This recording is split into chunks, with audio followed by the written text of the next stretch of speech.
Bonjour à tous, aujourd'hui j'ai l'immense honneur de recevoir un grand monsieur du tir, quelqu'un qui est avant tout un ami et qui fait référence parmi les tireurs du nord de la France. Je veux parler de mon ami Michael Croquelois. Bonjour Michael, comment ça va? Bonjour Pierre, ça va très très bien. Pas trop Et froid dans le heureux. nord? Non, non, ça fait 2 jours en suivant qu'on a du soleil là. Bon. Eh bien écoute, merci d'avoir accepté cette invitation. Euh, on va commencer un petit peu l'interview. Michael, il y a combien de temps que tu as commencé le tir ou à quel âge as-tu commencé le tir?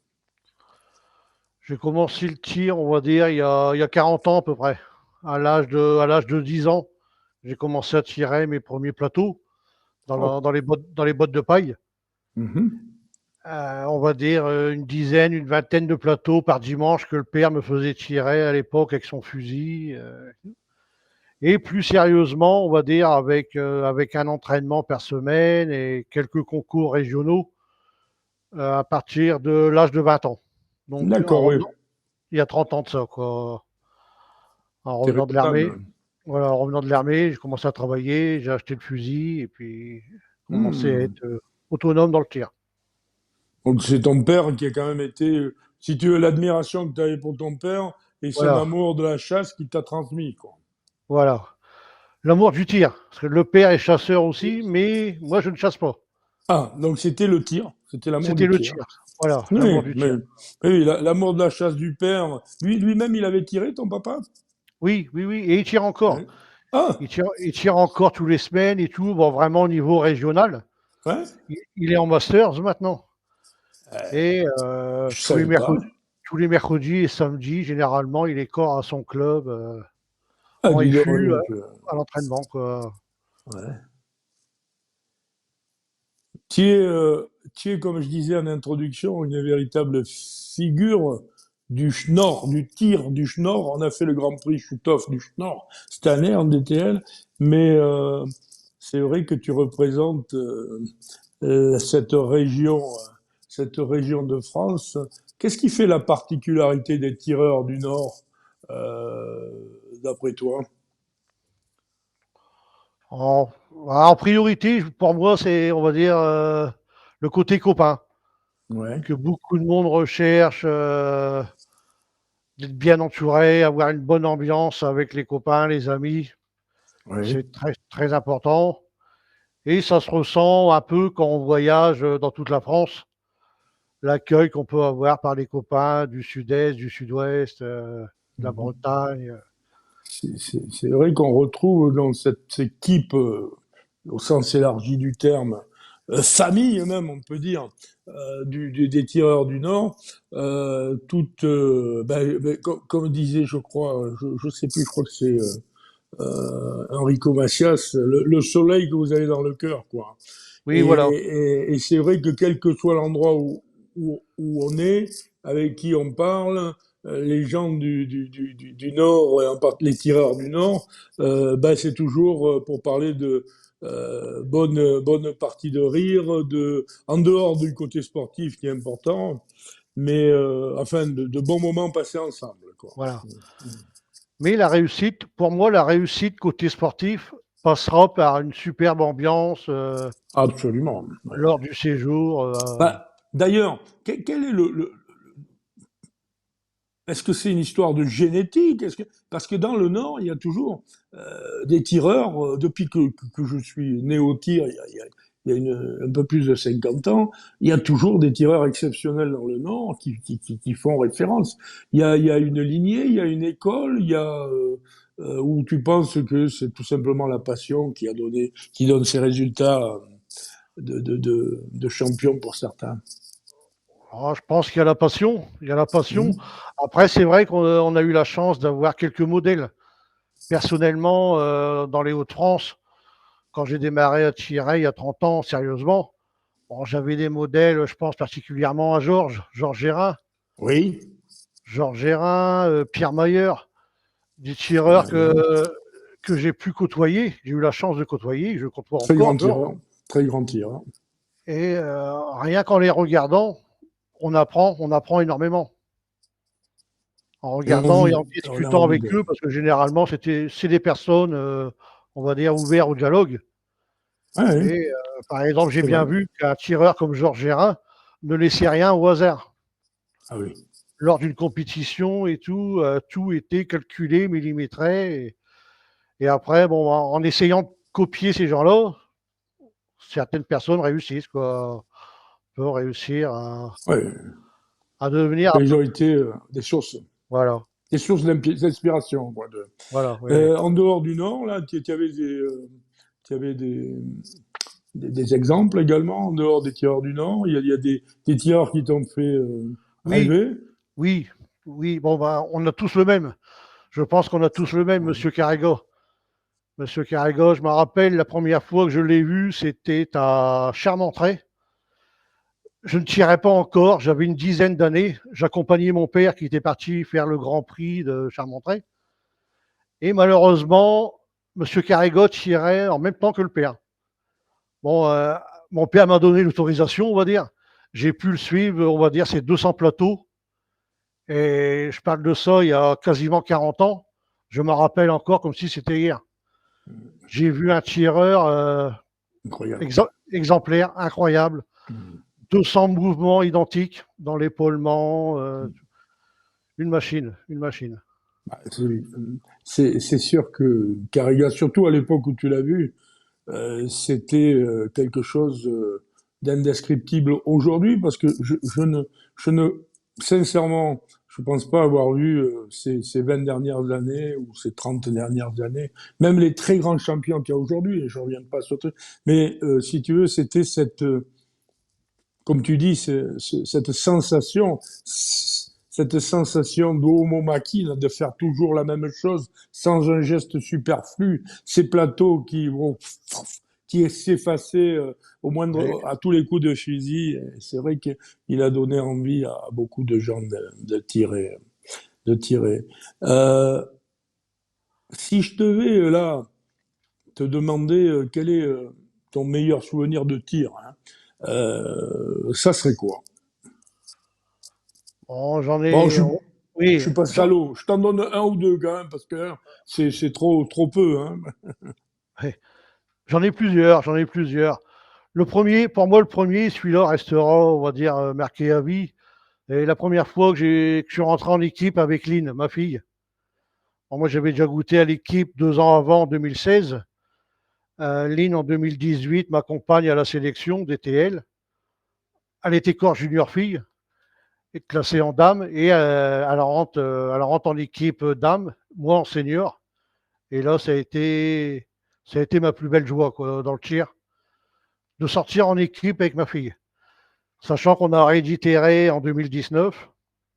Et C'est pas- cette année, il manquait petit 2 points pour ma part. Lynn a réintégré l'équipe. Et moi, cette année, bon, ben, ça se fait pas. On va travailler pour mettre ça l'année prochaine. Ce n'est que par petite remise, mais Oui, oui, oui. la grande ligne qui est une des grandes espoirs du tir français. Et je pense qu'avec l'apport technique du papa, les bons conseils du papa et son, comment dire, fighting spirit, sa façon d'aborder les compétitions, sa combativité, je pense qu'elle est elle est à l'aube d'une très grande carrière, mais on aura sûrement l'occasion de reparler d'elle et peut-être de faire une émission spéciale la concernant. C'est la saga, j'ai écrit récemment sur Facebook, mais c'est la saga d'une belle famille, parce qu'il y avait le grand-père, le père ici présent, Lynn, et puis j'ai l'impression que on n'est pas prêt de s'arrêter, quoi. Ah oui, oui, oui. Si Lynn le veut bien, hein. Oui, oui, oui. J'attends avec impatience. Bon, ça, c'était un des meilleurs souvenirs. T'en as un autre, un ou deux autres? Enfin, oh, je présume, mais bon. Oui, la première année que j'ai gagné le championnat de ligue, FU Ouais, au scratch. ouais. Bon, bah, si tu veux, un championnat de ligue et FU au scratch dans le Euh, Nord-Pas-de-Calais, à Ah, ben, il l'époque, faut. enfin, même encore maintenant, Oui, le, oui. ni- le niveau est très très relevé. Mhm. Il y avait 4-5 clubs français FU. Il y avait Georges, notre Georges qui tirait, qui est corps en pleine bourre.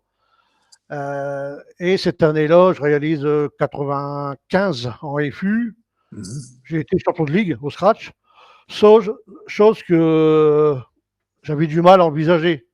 Mhm. Parce que je ne veux pas dire que j'avais l'impression que c'était irréalisable, mais le niveau était relevé. Et à C'est une... l'époque, je tirais, on va dire, beaucoup dans les balles-trappes de campagne. D'accord, d'accord. Et on va dire qu'un petit peu à la fosse, quoi.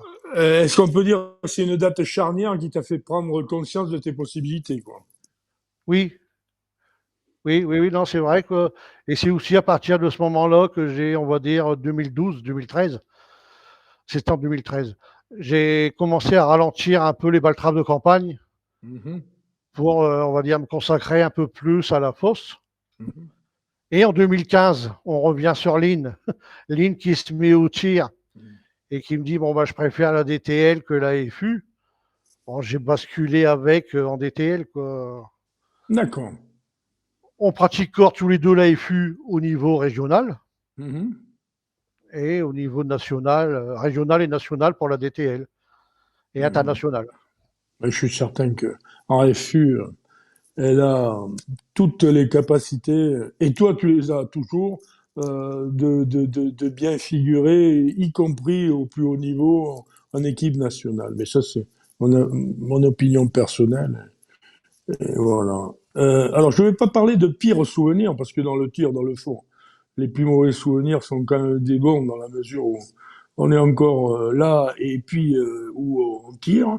Mais si tu avais, je sais pas, un regret, je sais pas, une compétition particulière où vraiment ça a été dur, ou voilà, est-ce que tu as un souvenir comme ça de trucs où il a fallu... Alors, oui, j'ai un mauvais souvenir. J'ai un mauvais souvenir, mais on va dire, ça ne me concernait pas personnellement. Ben, si, ça me concernait parce que ça touchait ma fille. Mhm. C'est Lynn au championnat de France 2019 qui, après une série, a dû abandonner, bloqué, problème de dos. Je me rappelle, oui.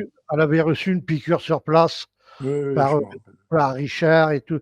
Et bon, alors après, oui, ça peut-être, ça n'a pas aidé, on va dire, pour mon championnat, mais le fait de voir sa fille pleurer et abandonner un championnat de Ah France oui, après la je première me rappelle. série, Mhm. ça m'avait fait mal. Mhm. Mais sinon, après, personnellement, j'ai pas de mauvais souvenirs au tir Mhm. parce que D'accord. généralement, je prends du plaisir. Oui, et puis Perso- c'est le côté sportivité, tu es sportif, alors on gagne, comme disait quelqu'un qui me parlait ce matin, on apprend de ses défaites, mais surtout, on ne peut devenir un grand tireur que lorsqu'on sait perdre, oui, lorsqu'on accepte de perdre, parce que tu accepteras ce dicton que je fais mien, mais qui pourrait être celui de beaucoup de gens, c'est que le tir est avant tout l'école de la modestie, et que quand on a compris ça, on a compris beaucoup de choses, quoi. Hein.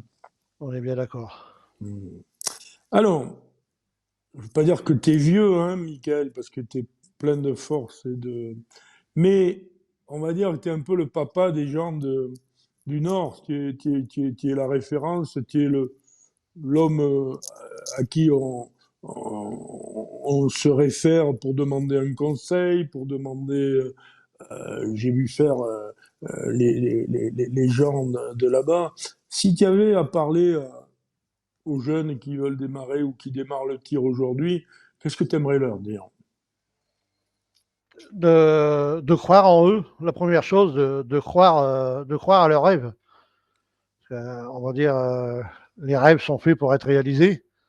Mhm. Jamais, jamais abandonner. S'entourer de bonnes personnes. Hein, comme on dit toujours, on a la chance de choisir ses amis.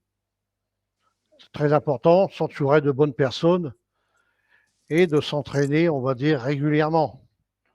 Régulièrement, avec du sérieux aux entraînements et il n'y a pas de raison que ça ne paye pas. Mhm. Comment tu vois les perspectives du tir en général, évidemment au plateau en particulier, et plutôt au plateau d'ailleurs, pour le futur? Je te cache pas qu'il y a une légère crainte quand même, Mhm. vu le contexte actuel, la flambée sur les prix des cartouches, sur le gasoil pour les déplacements, Mhm. les plateaux, faut pas oublier les stands, les plateaux qui augmentent également, donc les stands, forcément, même si certains stands prennent, on va dire, une partie à leur charge, doivent hausser le tarif des séries. Euh, à l'heure actuelle, un peu pessimiste pour les années futures. Mhm. Bon, je pense savoir et j'espère que notre fédération cherche, on va dire, cherche des solutions à ces problèmes. Mhm. Et bon, je pense qu'ils vont trouver quelques solutions qui pourront améliorer, on va dire, le côté financier qui est quand même très important dans le tir. Car à l'heure actuelle, quand on voit le prix d'un carton de cartouche, bon, un carton de cartouche correct, c'est maintenant 70 € le carton. Et tout augmente Et c'est... Ouais, ouais. d'une manière exponentielle. Et on ne sait pas d'ailleurs, pour tous les produits que tu viens de me citer, où ça va s'arrêter, quoi, parce que les cartouches, aujourd'hui, ça augmente beaucoup, et puis Oui, tout ce qui touche aux métaux, ça augmente, on a des problèmes de pénurie, etc., etc., donc, ah oui, oui. j'espère, effectivement. Et le côté place du tir dans le monde actuel, c'est-à-dire en particulier avec les soucis d'environnement et entre guillemets d'écologie, tu vois Oui, ça comment? là-dessus aussi, on en entend, je pense qu'on va dire que tout le monde en France entend parler de quelques soucis dans son coin avec certains stands, avec des associations qui se sont montées pour mettre une pétition en place concernant le bruit, la pollution. Il y a de plus en plus, on va dire, de problèmes. Le tir, alors peut-être français, mais pour moi, à mes yeux, n'est pas très très bien vu.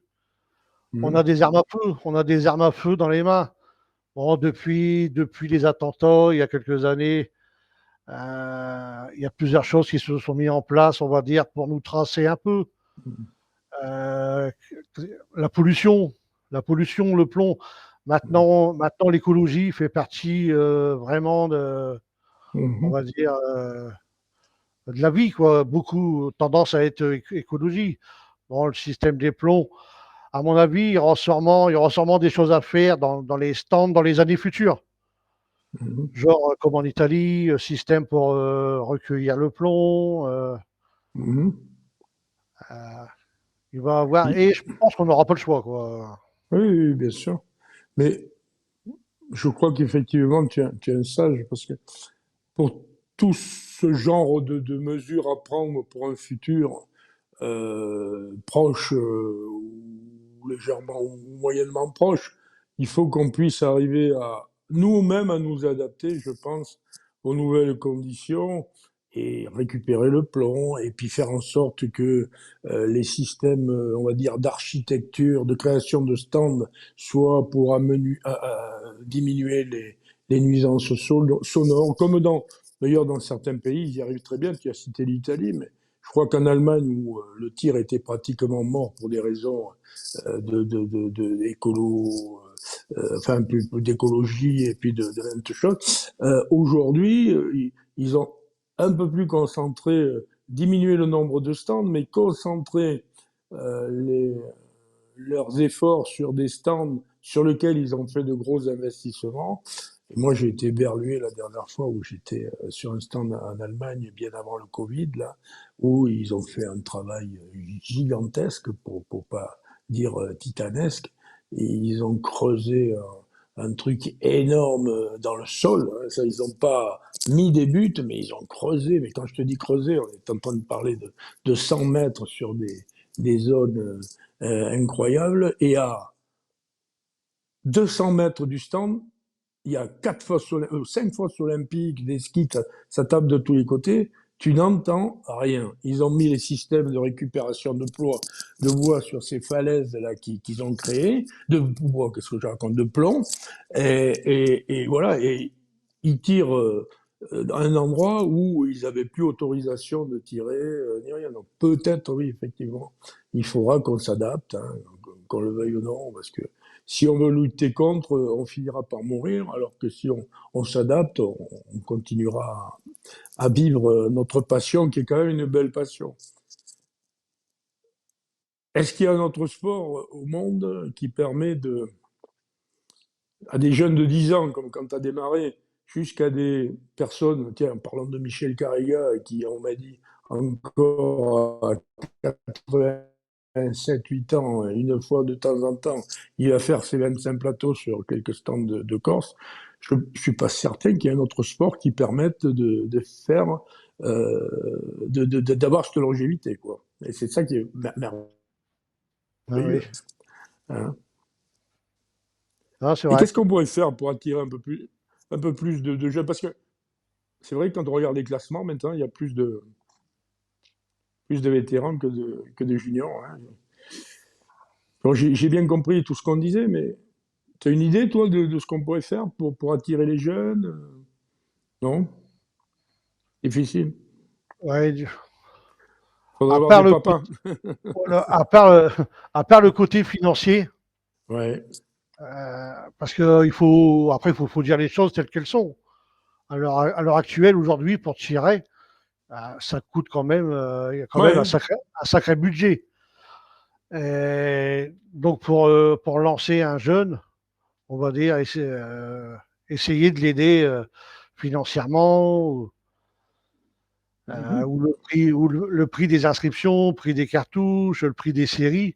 Bon, Ouais, il y bien a déjà sûr. pas mal de choses de mis en place, hein, Ouais. notamment par exemple par notre fédération. Un jeune touche des cartouches à un prix relativement correct. Mhm. Le trois quarts des stands, on va dire, fait quand même des prix sur les séries pour les cadets, les juniors, les cadettes et juniors filles. Oui, d'accord. Mais oui, pour moi, c'est quand même le côté financier qui bloque Qui aujourd'hui. peut-être certains jeunes.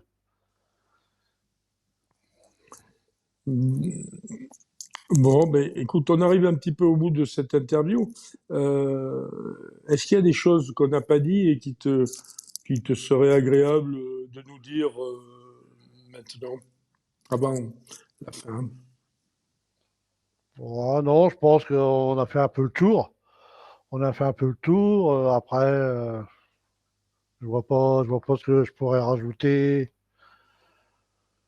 Le moment qu'on reste toujours, on va dire, dans la bonne humeur, que ce soit sur les pas de tir, sur les réseaux sociaux.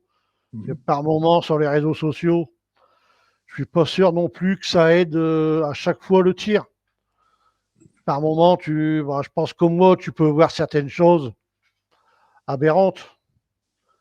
Mais bon, bah voilà, maintenant c'est à l'air du jour. Il faut Voilà, faire ça fait avec. pas, faut faire avec, ça fait partie. Il y a beaucoup Oui, de points positifs à Facebook, en particulier si c'est bien utilisé. Enfin, Facebook, je m'entends. Facebook et tous les réseaux sociaux. Euh, Si c'est bien utilisé, c'est sûr que c'est quelque chose de oui. fantastique. Oh, comme tout, il y a malheureusement des dérives qui sont pas bonnes et puis qui ferait mieux de ne pas être là. Mais là, on va pas refaire l'être humain, on va pas refaire. Non, non, c'est sûr, Je, je, c'est sûr. Bon, d'un point de vue, je voudrais pas qu'on se quitte avant que tu me dises quels sont tes futurs objectifs sportifs et cinégétiques, quelles sont tes compétitions, futures compétitions. Oui. Bon, on va dire, c'est toujours le prochain. Ouais. Automatiquement, on va dire mon prochain concours reste mon objectif. Le prochain concours, c'est dimanche prochain, Tézy-Glimont, au stand des Trois-Vallées, à 100 plateaux DTL. Mais on va dire prochain vraiment gros Grosse objectif. échéance. Voilà, grosse échéance. C'est le premier week-end de juin en Hongrie, le championnat d'Europe d'hélice. Ah oui, oui, c'est vrai que On n'a pas Oui, parlé des hélices. C'était un grand champion d'hélice et champion de France en titre. Tu es toujours parmi les tout meilleurs tireurs d'hélice français. Et donc, tu me dis, il y a le champion d'Europe là. voilà. Et l'année passée, notre fédération, pour, on va dire, booster un peu les hélices, avait annoncé que les 3 premiers du championnat de France auraient représenté l'équipe de France à l'Europe cette année. Bien sûr. Et j'ai eu l'honneur de gagner le France l'année passée. Donc cette année, le week-end prochain, dans 15 jours, là, premier week-end de juin, on s'envole Mhm. jeudi 2, du 2 au 6, avec 2 coéquipiers de tir et puis le coach, Michel Alves. On s'en va au championnat d'Europe défendre notre drapeau. C'est bien et j'espère que. Alors, tiens, on parle des hélices. Est-ce que l'hélice, comme ça, c'est dans le cadre de la discussion que ça me vient à l'esprit, où on tire quand même moins d'hélices que de plateaux sur une compétition, ce qui n'empêche que quand on a fini une compétition d'hélices où on a tiré 30, 40 ou maximum dans les 40, 50 hélices, on est quand même aussi fatigué et aussi, comment dire, passionné que si on en avait tiré 200, ça pourrait être aussi le développement de cette discipline, un moyen de jouer aussi sur le coup du tir en général, non? Oui, oui, oui, c'est vrai que les hélices, la particularité des hélices, on va dire, c'est le nombre d'hélices qu'on tire sur une journée. Mm. Tu l'as dit, Pierre. Savoir gérer son temps d'attente. Ah ouais, ouais, c'est pas le Parce même que, effort. Pas le voilà, même effort. chez nous, on a un stand magnifique au Tchouké. On va dire c'est un stand 100% hélice. Il y a Mhm. 3 pas de tir. Tu vas tirer 3 hélices à chaque pas de tir. Après, Mhm. tu attends 1 heure et demie, 2 heures avant de Ouais. retirer 9 hélices. Alors, Donc, tu sais, oui, pardon. oui, Non, tu sais que moi, j'ai bien connu les hélices puisque j'ai eu la chance d'être champion d'Europe aux hélices il y a très longtemps. Je ne dis pas la date parce que et j'étais encore junior, alors imagine-toi.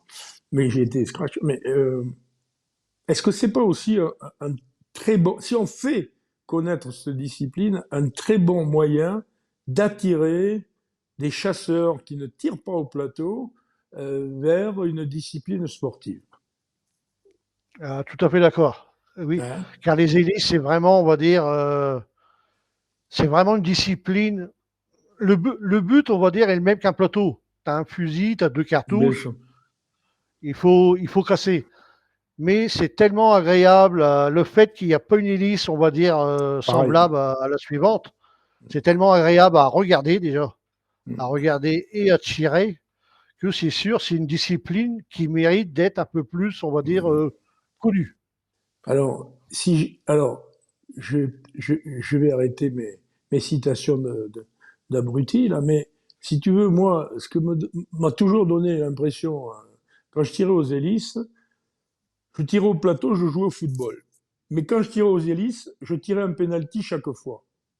Je suis Euh, d'accord avec toi. c'est pas le même effort. C'est-à-dire qu'à chaque Non. fois, tu sais que la moindre faute va être rédhibitoire, et surtout que le petit oiseau, enfin je ne vais pas dire oiseau parce que je prends des cols, mais le petit plateau qui peut aller n'importe où, te revenir dessus, partir comme une fusée à droite, à gauche, en haut, en bas, revenir, voilà, peut être d'une simplicité incroyable à tirer, mais également quasiment intirable. Donc on a cette pression, si tu veux, au niveau Oui, des hélices, qui fait que tu dirais un tireur de plateau tire 30 plateaux dans la journée, il va te dire, eh ben, écoute, va te faire voir parce que j'en ai pas assez, alors qu'un tireur aux hélices, 30 hélices, c'est énorme.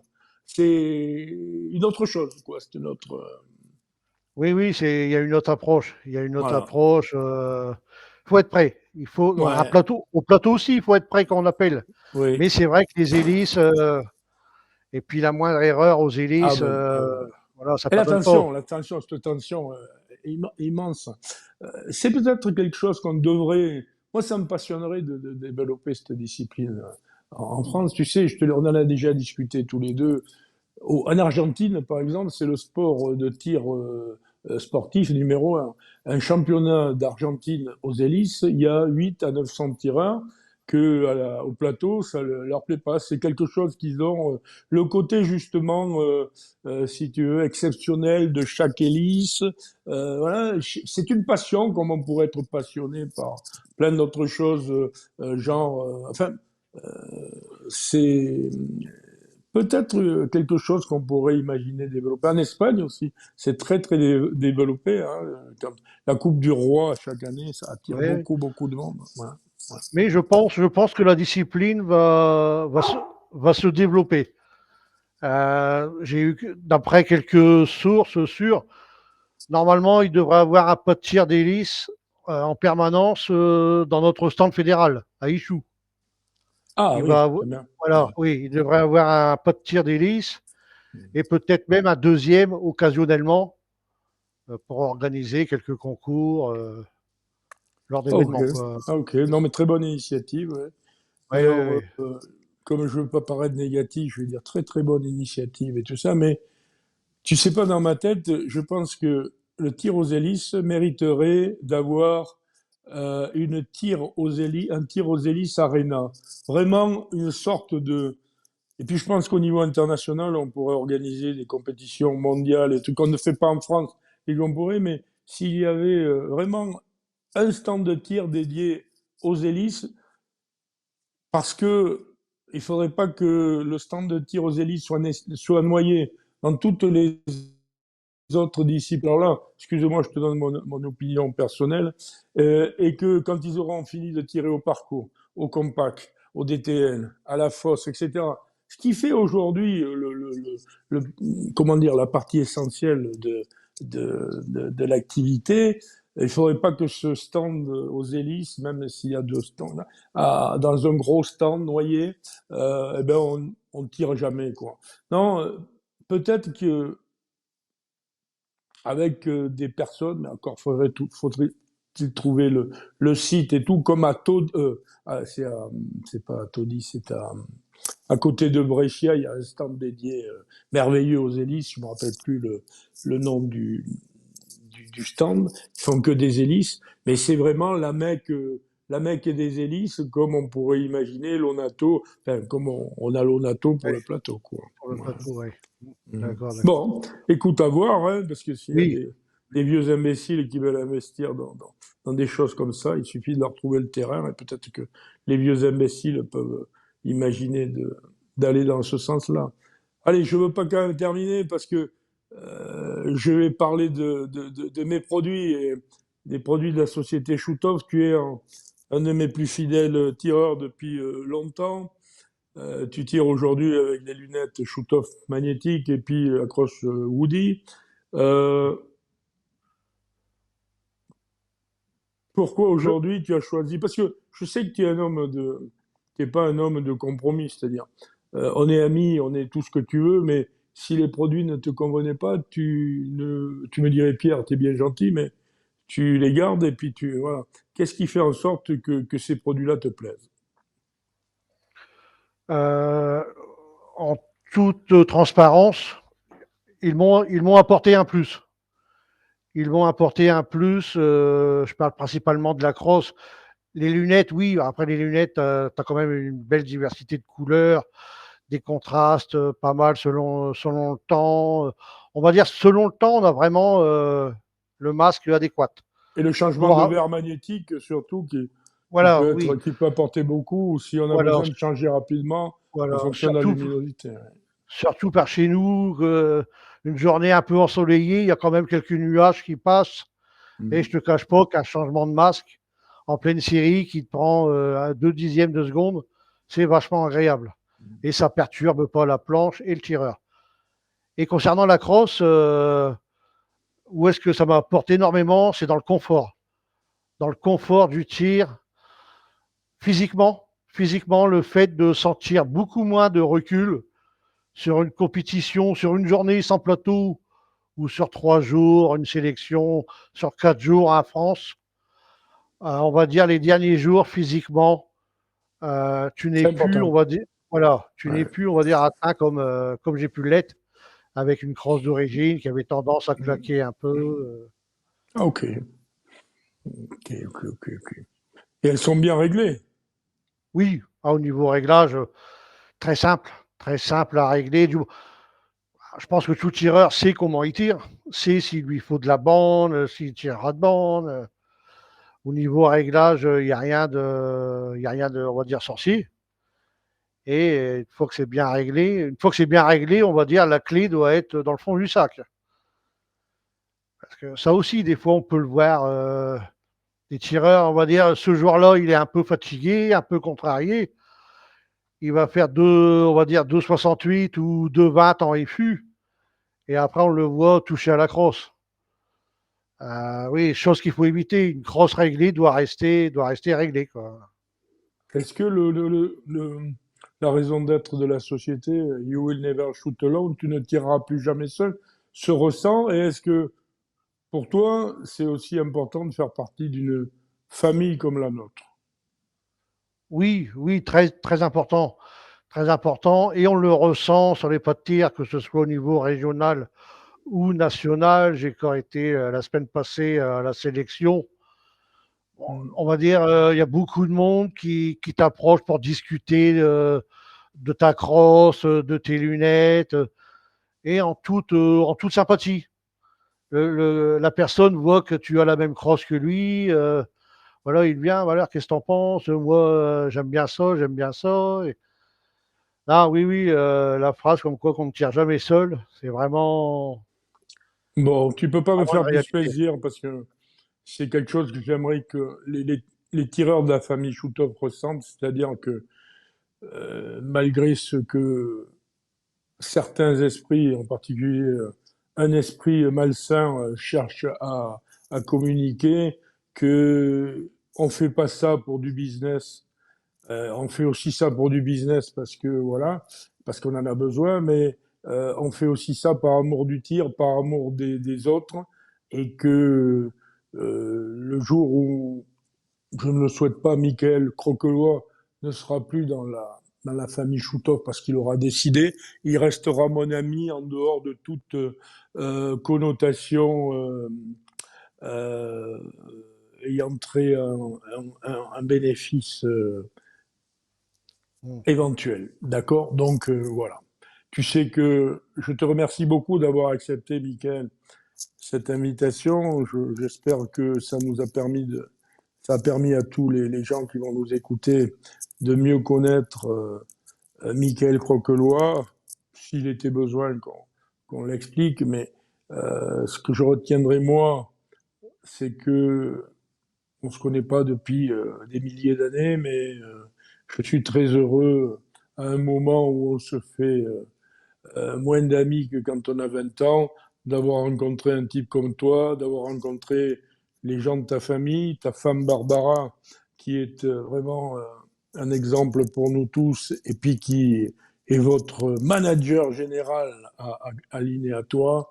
Vous êtes des gens formidables et merci d'être ce que vous êtes. Pierre, je te remercie énormément. Tes mots me touchent. Sincèrement, merci. Grand merci à toi.